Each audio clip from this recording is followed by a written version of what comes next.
Vincent Van Gogh, people told him, you can't be a great painter, you only have one ear. You know what he said? I can't hear you.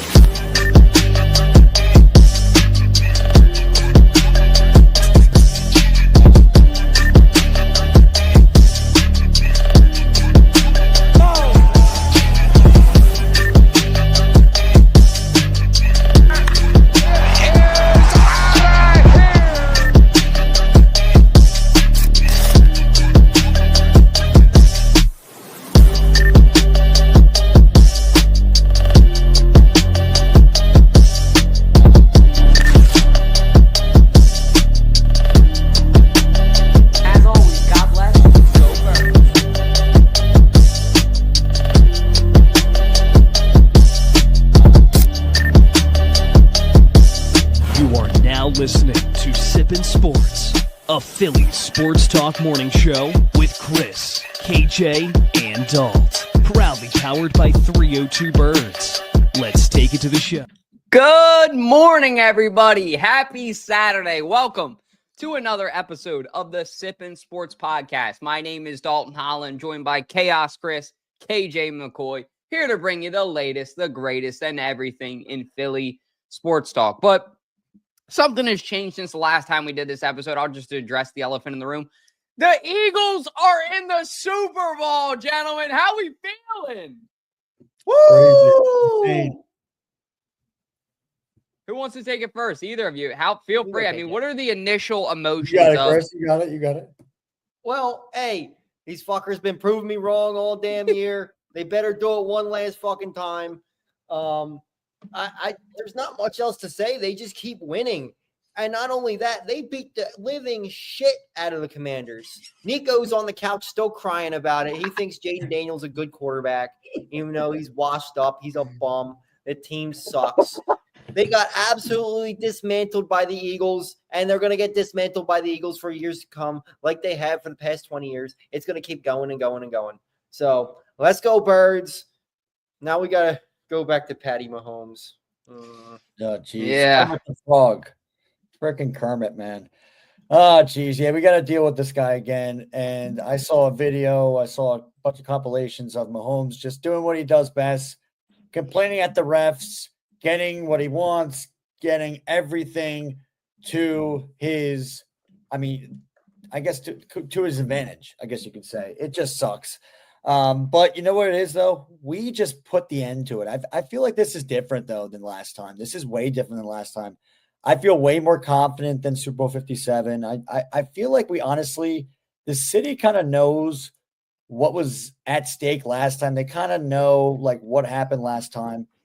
And I feel like we also just can, like we had the squad for it. I feel like our defense is way better than it was in 57. I feel like our defense is more hungrier. I feel like our offense is just clicking more on like every cylinder right now. I mean, everything's just going well. And I think you got a great guy. You got an insane running back. I think the best in Eagles history in Saquon Barkley. So that also helps the team's morale up a bunch. I think it's upgraded it up a bunch for sure. So I think this team is going to have an insane game. I think they're going to shock a lot of people.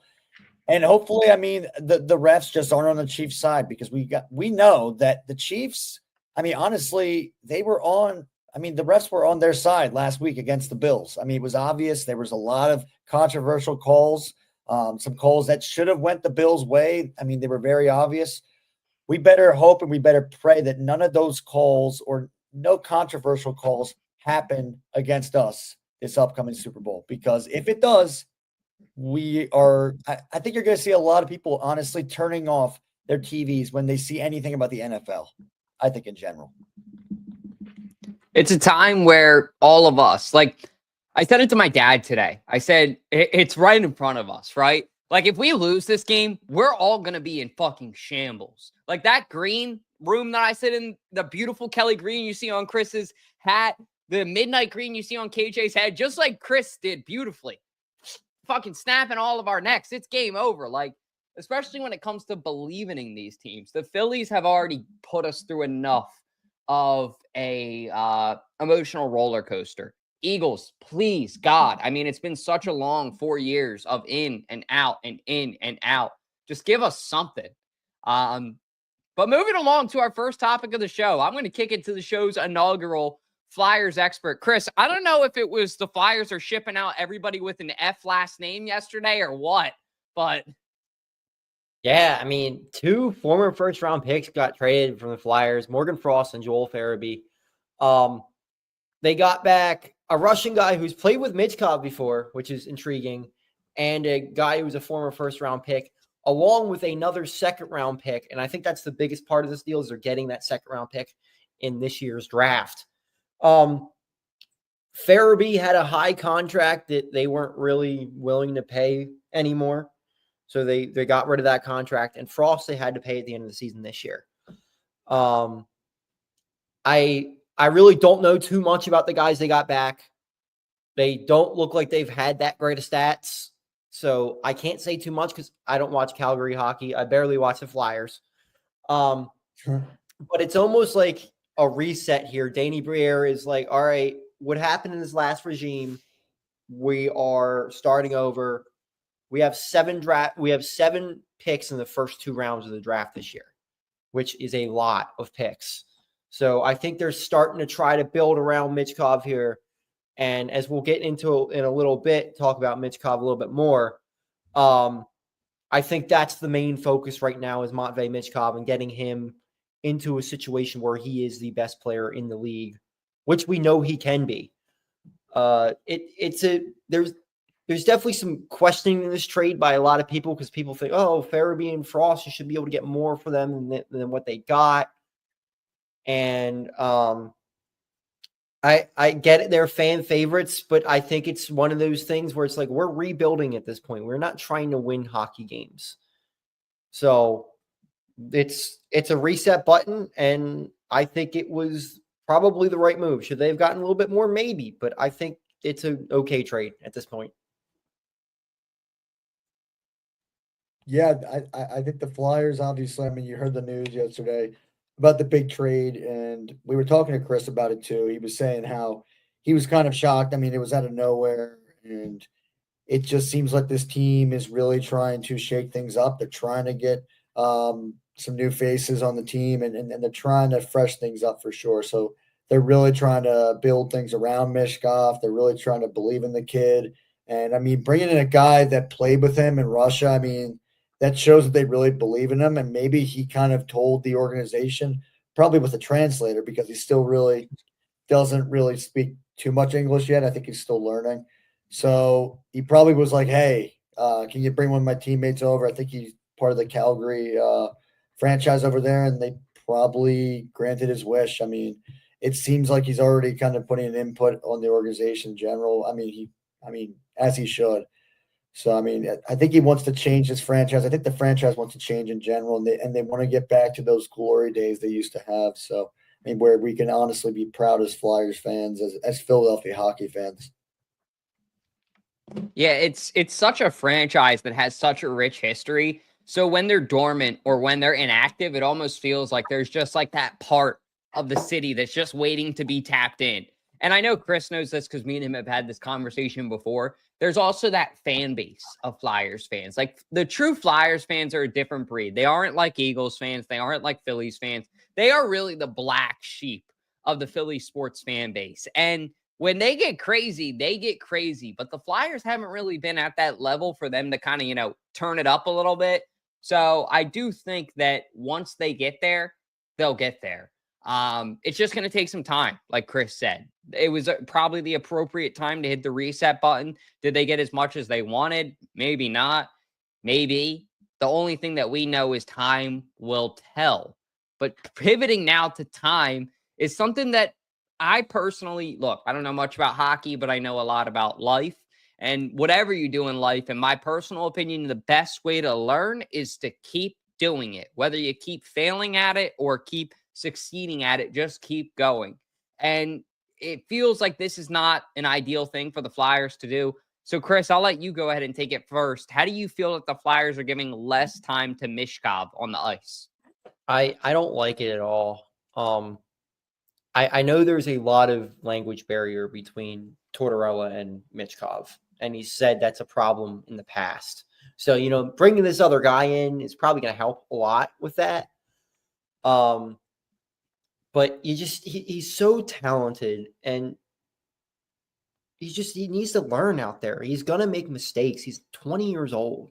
Like, even when he makes mistakes, is 10 times better than anybody else on the roster. And then it's not even really close. You can see out there that he is by far the best player on this roster. So I don't know if he's just trying to Tortorella's just trying to get him to learn a little bit, sit back and watch the game, or what's going on. But I'd rather see Michkov out there. Tortorella's contract's up at the end of the year, so we'll see if they're going to keep him or what's going to happen with that too. But that actually might be the most special thing about this trade is getting I think his name is Kuzmenko. I don't know if I butchered that or not, but having somebody who understands, who can like actually understand Michkov will help, and maybe he can like, hey, kid, do this. Because I think Kuzmenko's 28, 29, so he's been in the league for a little bit, so he knows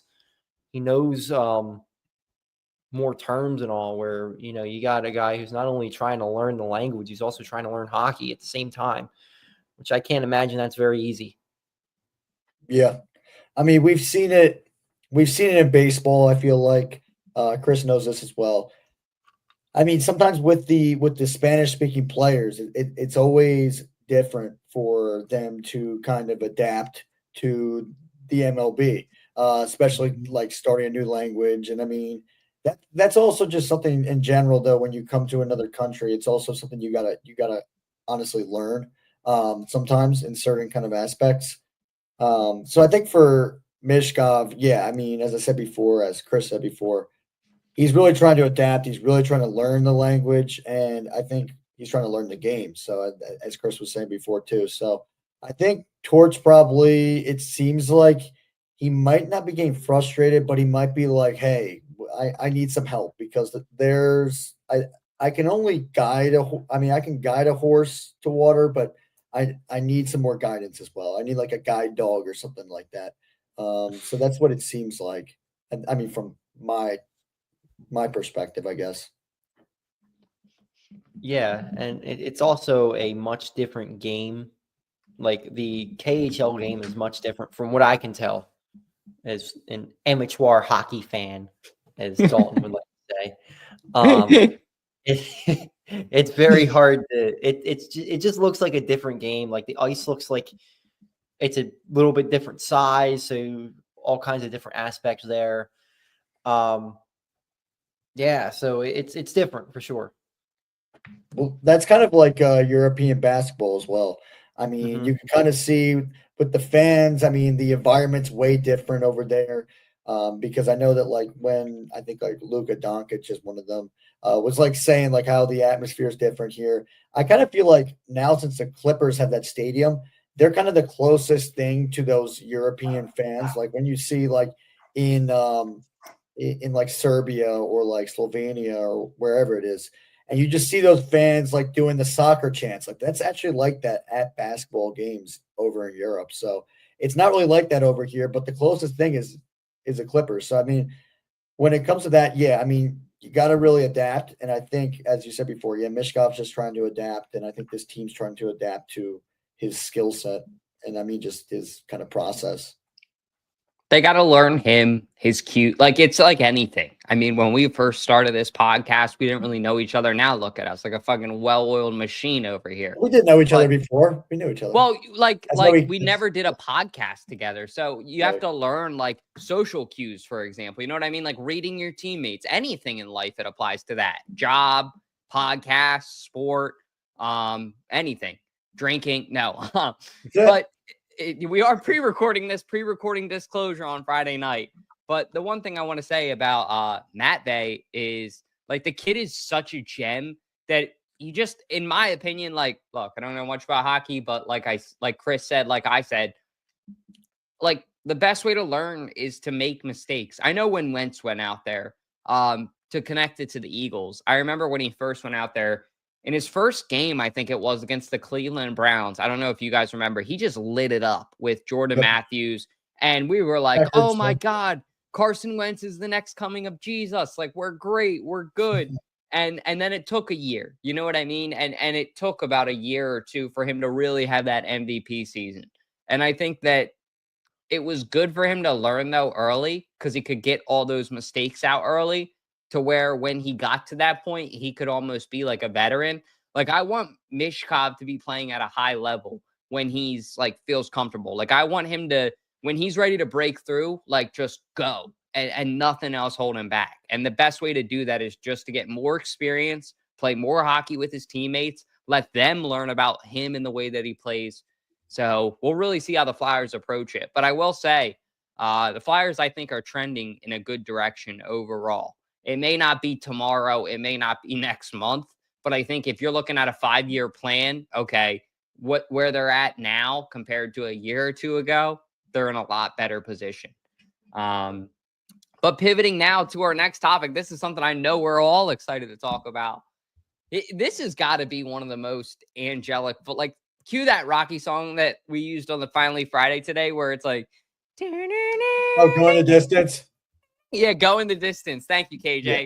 But that's like how I felt when you hear Brandon Graham comes back. Like, he's going to come out of that tunnel, and it's going to potentially and probably be his last game in Midnight Green for the Philadelphia Eagles. So he's going to be bringing it. He's going to be bringing everything he got. I don't want Brandon Graham to go out there and play something like 40, 50% of snaps like he was in the beginning of the season, though, because look at how Nolan Smith is developed. In the past 15 games, Nolan Smith has 10.5 sacks. So Nolan Smith is like a flower that has sprung. Keep this kid in there right now, because I said it before. I think it was on 302 Birds or on here, but Nolan Smith is the perfect replacement for Brandon Graham. He plays the same style. He has the same off-the-field tendencies. He's always smiling. He's always upbeat. He's a locker room guy. And I feel like Brandon Graham can come into this game to play a veteran approach, give him a few snaps, let him maybe get a tackle for a loss here or there. A sack would be great. But I don't expect, for all those Eagles fans that are like, BG's back, like, don't be expecting BG to be out there the whole game. The Young Bucks are playing really good right now. And honestly, I wouldn't mess with any of that mojo if it was me. Yeah. And if you want to go, Chris? You got it. You go ahead. And if you think about it, I mean, the impact that the young players had for the Chiefs in Super Bowl 57, I mean, you saw Isaiah Pacheco, you saw Bolton as well. That could hopefully be us. I mean, we got a lot of young players, and they're playing at a high level right now. So I think, and they have that confidence right now. So I think Nolan Smith is a perfect example that Dalton just said, for a guy who, I mean, was kind of under the radar a little bit. We kind of felt like, oh, when is he going to really sprout a little bit as a player? And when are we going to really see his potential? And we've seen it. I mean, we've seen how great of a player he is, how great of a player and great of a future he's going to have in this league as an Eagle. Hopefully he stays with the Eagles for the rest of his career. Hopefully we sign him to a big contract. But yeah, I think it really shows that, like, the development of young players, and especially, I mean, like in the Super Bowl, I mean, it's going to be really interesting to see what this guy has. And I know for Brandon Graham, as we said before, this might be his last game. I think now he has a chance. I think for him, if the Eagles had made the Super Bowl, I think you would have probably been seeing him play one more year and kind of force himself, you know what, I got to go back out there. Let's see if we can make some kind of Super Bowl run. If we don't, then yeah, I'm probably going to retire, whatever. Well, now he's got a chance to be playing back in the Super Bowl again for the third time in his career. Second time it didn't go that well. I mean, obviously we only lost by 3 points, but now he's got a chance to win his second Super Bowl. And I think, I mean, to go out on top, just like how Aaron Donald did with the Rams, I think that would be like a great story for a guy like Brandon Graham. I mean, a guy who's a franchise all-time great. I think it would be a great story. Yeah, I think you're giving him like 10 to 15 snaps this game. Nothing crazy. I actually think where he's going to play more than anything, and it's going to be like in obvious pass rushing downs, they're going to slide him into the inside, the defensive tackle. That's where he got the sack on Brady when they won the Super Bowl. So if you slide him inside on like an obvious 3rd and 8 or 3rd and 9 or something, and he can get to the quarterback, make a play, that would be awesome. But I mean, these guys are playing so well right now on this defensive line. I mean, just mentioned Nolan Smith. Yeah, he's been doing great. But so is guys like Jalix Hunt, Moro Jomo. Like it's all these underappreciated guys that, are 4th and 5th on the depth chart, that they're all making plays out there. And it's just really, really hard to say, all right, hey, you just got a sack last game. Let's put in Brandon Graham back in there, who's coming off a severe injury. It's going to be really tough. Now, the one place that BG is really good is stopping the run. So maybe you put him in there a little bit more than Josh Sweat at times, because Sweat's not great against the run. But whatever it is, whatever capacity, I hope BG plays. It'll be awesome. And I hope he can bring one home for us. Another one home for us. That would be great. Yeah, I agree, though. I think he's going to have limited snaps. I think so. I think they're probably going to try and really integrate Nolan Smith in the game for sure. I mean, the kid deserves it, and I think they want to keep the young bucks out there for sure. So, but we'll see what happens. I mean, only time will tell. Time will tell. But I don't want to get too much into it, just because we'll obviously be back next week, as we are, to premiere it. After that episode, or probably the episode after, we will be pausing 1 week to take a break just for season 3. That's how we do it on 302 Birds. So I just wanted to give that notice to our viewers that not next week, but the following week, because we'll preview the Super Bowl next week. But then after we react to the Super Bowl, win or loss, we'll cover it either way. Then we'll take a break and then get ready to gear up for the baseball season for you guys, which will be a bunch of fun too. But initial reaction to this, I mean, I was psyched. I was a little bit nervous. The Commanders are a gritty team. They definitely they made it easy for the Eagles. I'll say this, going to the Super Bowl this way, look, I'm an Eagles fan, but the Eagles couldn't have had an easier path to get to the Super Bowl. They didn't have to go into Detroit and play there. They had the number 6 seed come into their house, who pretty much upset the 1 seed for them. And then they were able to beat down the Commanders, as they knew that they would, and take care of business. Get ready to play for Super Bowl 59. The one thing I will say, I heard Slay say it on his podcast. I was checking it out yesterday, and it's so hard to beat a team 3 times in 1 year when you play them that much. And he basically did say that he felt as well, like, because they lost to them the last time and they didn't win. So if they would have lost the first time, won the second time, instead of winning the first time, losing the second time, that he doesn't know they would have had this grit and this chip on their shoulder. He said listening to their fans throughout all this time talk that smack, talk their shit, this, that, and all the other shit, it was really just a rewarding win for the Birds to get. And being back in the Super Bowl, I think that they all know what's at stake. Like, this roster is very similar. The defense has a couple of guys that are new, but for a majority, these guys are all the same. And they remember what it felt like to lose to Patrick Mahomes, to lose to the referees. And I have a good feeling in my gut, knocking on wood, but I just don't think that they're going to let it happen again. I really think that it's in our cards this year. Yeah, and I think Go ahead, Chris. Sorry. Think about how crazy this run's been for them. They beat all 3 of these teams they beat in the playoffs. They beat twice this year. They beat they beat the Packers twice. They beat the Rams twice, and they beat the Commanders twice. That's pretty damn impressive. And this team really all year, minus the first 4 weeks of the season, have just been dominating out there. Like, it's really, really impressive. And I think if they win the Super Bowl, I think we're talking about the best Philadelphia Eagles team ever. Like, they've been that damn good. You can put the 2017 team up there, but I really feel like that team knew how to win as a team. But talent-wise, like, you had Ronald Darby as one of your corners. Like, those guys, like, weren't tremendous. They were good enough to win the Super Bowl. But this team is just, head to toe. You look at every position, they have a top player. at almost every single position. And I look at the matchup against the Chiefs. We beat them in a lot of different positions as well. The only difference the Chiefs have is they have the best quarterback in the game, and he's going to beat them. Yeah. I think Chris is totally right about that for sure. And I think we were also saying that, I mean, a lot of these young players that we have, like Quinyon, like Cooper DeJean, like the Georgia Bulldog crew we have as well.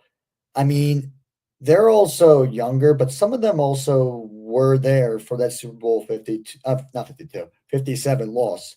So they went through that loss. I mean, them being at Georgia, I mean, winning a championship at Georgia, like winning back to back, they were used to winning, and then they lost a championship. So I think they also, I mean, these younger guys can they kind of get the whole perspective, and they kind of can learn from the other players that have been there. How much that bitter taste that they had from Super Bowl 57 still bothers them, but even wants to motivate them even more to go out there this time and just prove a lot of people wrong, prove all the haters wrong, and just prove just prove to themselves that they could beat this team, the Chiefs. I mean, the Chiefs are a little different than last time. They do have some returning players. I mean, I didn't think we would see Juju Smith-Schuster playing against us, but I know for sure he's not as good as he was before. I do think we can lock him down. I think our corners are way more experienced. I mean, we have a way more experienced. I guess you could say defensive back, secondary than we did last time. I mean, you just had Bradbury and Slay, and then you had Avonte Maddox. I could be forgetting some other guys as well, but now you have Quinyon, Cooper DeJean, and you have Darius Slay as well. And then I think you have Avonte in the mix sometimes, but then also you have Isaiah Rodgers as well. So Isaiah Rodgers, who is also a young corner, he's also been a good guy to come right in sometimes when either like Slays went down or there's been like an injury with Quinyon or something like that. So I think a lot of these guys, they're very mature for their age, and they're very it just seems that they have the experience and they kind of know what's at stake. And I think they're also like the city. I was listening to 94 today. They were talking to Gilly the Kid, the guy from Barstool. And it's just kind of crazy because it's different. They didn't have him really doing the things he was doing in 57 and stuff like that. They didn't have the whole hype that like he's showing that like, hey, like you guys mean so much to us as a city. Like us as Philadelphians, like this team, like when you guys lose, it feels like we lost like a distant cousin. It felt like we lost a cousin or something like that. So it's like, that's how sad it is for us when like we see one of our Philly teams lose. So I think they know the moment, and they know that like this is an important game. I mean, this is for all the marbles. Like this is for everything. So I mean, I think they know what's at stake, and I think they will get it done. I think they will. I mean, whatever it takes. But yeah, you got a Kansas City team over there who's trying to make history. They're trying to do something that no NFL team has ever done, and that's a three-peat. I mean, you've seen it in the NBA. I think you've seen it in the MLB as well. You've never seen it, and you've also seen it in the NHL. You've never seen the NFL. So they're trying to make that history, but we got to stop it. We've stopped history before. We stopped a potential three-peat from happening, I believe, with the Patriots, right? I think we did. Yeah. We beat them in 52, I think, if I'm not mistaken. We were the game in between, so nobody. Okay. Zep explains it the best, and he told me, he said, basically nobody talks about it because we were the one in between, so nobody really recognizes, because the outside they didn't really have the chance to three-peat because the Eagles were in between. But if the Eagles would not have beat them, the Patriots would have three-peat because the Rams they beat the year after us. So because they beat the Falcons, because they did they had the greatest comeback in Super Bowl history. But I think that the Eagles have a chance. I mean, the difference maker between last time versus this time is the defense is a way, especially the secondary, night and day difference. The Chiefs wide receiving core is a night and day difference. It's not the same wide receiving core that they had. It's similar, but it's not the same. And as a whole, they didn't have Saquon Barkley. So defense and Barkley, I think, are the two differentiators for the Birds that make this, to me, before the game, like a no-brainer. I just don't see a reason why the Eagles lose this game. And if they do, I'm either going to really start thinking that the NFL's fucking scripted, or I'm really going to stop like cheering as much for this team. I'll still be an Eagles fan. Don't get me wrong. Unfortunately, I'm stuck with this team for death. Yeah, we're But stuck. Yeah. if they can't get over the hump after being in that window, twice, like it's like, what are we doing here? We're supposed to be one of the best professional franchises in the past 20 years in the NFL. If they can get this win next week, they are legitimately going to solidify themselves as it. If they don't, they're going to just kind of be like the one that always got a participation trophy. It's like, oh, cool. You had your fluke. Good try. But if they get this Super Bowl win on next Sunday, I think that teams like the Packers, like the Patriots, all those other NFL franchises will start looking at us as like, oh, okay, they may not have the history from years ago, but like recently, they're right there with us. And they'll give the Birds that respect that we've all wanted. Let me talk you off the ledge real quick if they do lose. Oh, This geez. team is so young. It's so many different positions. They're going to be absolutely fine. I mean, you just mentioned Nolan Smith. He's what, 24 years old? Like, you got Jalen Carter right around the same age. Jalen Hurts is only 26. He's only a year and a half older than the golden boy, Jaden Daniels, who sucks, by the way, but he's the golden boy right now. AJ Brown, 27. Devontae Smith's 20. Like, these guys are so young all across the board. The only positions you look at they're like, okay, this guy's a little bit older is Lane Johnson. But, I mean, they're so young at so many different positions. Like, they're going to be okay. Even if they lose the Super Bowl, they have a pretty wide window here where they're going to be good for a while. At least they should be. It's pretty crazy that I'm trying to talk somebody off the ledge because of how fucking dipshitty I am. Well, I like that take too about their age because they are in a good position. But that's almost the nice thing too is if they get this one, they're in that conversation. You're right. For hey, isn't it just one and done? It could be, they could be the next team to potentially three-peat. Like they are that good. And Howie already has so many of these guys locked up for a long time. Like they are really just becoming such like a factory here in Philadelphia for just good football. And that's why it's so essential, I think, for them to get this win. Like there's so much at stake for the franchise to either become a laughing stock or a real powerhouse, like contender in the NFL.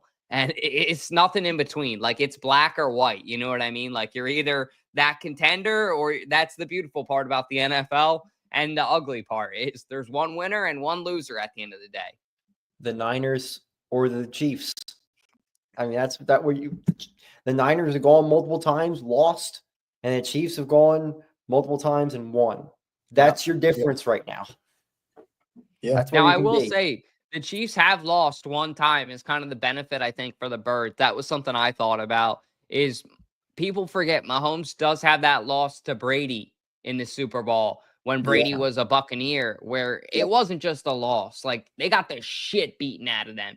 And I think that like if I'm Nick Sirianni, I'm actually showing that Super Bowl to the entire defensive line this week and being like, yo, put it in, watch this. Like, see what happens when you put Mahomes under pressure. This team can't do shit. And now I think that they had Tyreek Hill on the team when they lost that Super Bowl. They did. Which is nuts to think about because thinking about that offense being stopped is crazy. But if you can pressure Mahomes and get the right amount of pressure in his head, you're going to be in a good spot. That was the fluky COVID year, wasn't it? Yeah, yes, it was. They played at Tampa, actually. So the Buccaneers were the first team to actually host a Super Bowl to win at their home stadium. They're the first team ever. That's pretty cool. That is pretty cool. So they That'll won never happen here unless we build a dome. The year that they had that horrible halftime show by the weekend. Oh yeah, I remember that. That was interesting one. Yeah, it was really bad. But as far as content goes, I think that's all we got for you guys. I know we wanted to keep it to a little bit more of a brief show this week. Next week, we'll probably be here for an hour, maybe like 45, 50, definitely 50 minutes, probably an hour, just with everything. Probably beyond, dude. I mean, it's probably have, we honestly might be on. We're going to also try to go live, I think, on Saturday next week for you guys. I know we've been pre-recording a lot. I appreciate your guys' patience. It's been a busy time of the year. And also that we just got news while we're pre-recording this that unfortunately there's been a plane crash on Cotman Avenue. So I want to just say our prayers is up for everybody involved in that, because that is just awful to hear. So definitely want to, hop off here and go see what is the latest with that. But as a whole, if you guys don't, please be sure to like, comment, subscribe. All those little things mean a ton. And we'll see you guys next Saturday when we're recording live before the Super Bowl to preview it for you guys.